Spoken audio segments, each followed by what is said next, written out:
ఛత్రపతి అంటే ఏంటమ్మా? తన కోసం తను బతికేవాడు మనిషి, నలుగురు కోసం బతికేవాడు ఛత్రపతి.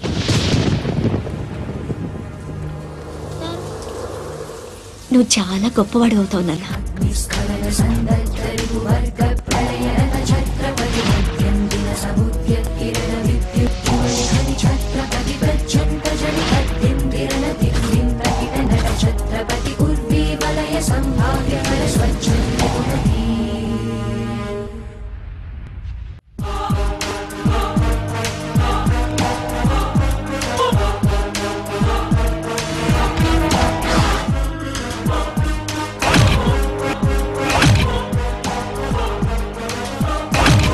శివాజీవి కాదురా, నీ చుట్టూ ఉన్న వాళ్ళ కోసం పుట్టుకొచ్చిన ఛత్రపతివి.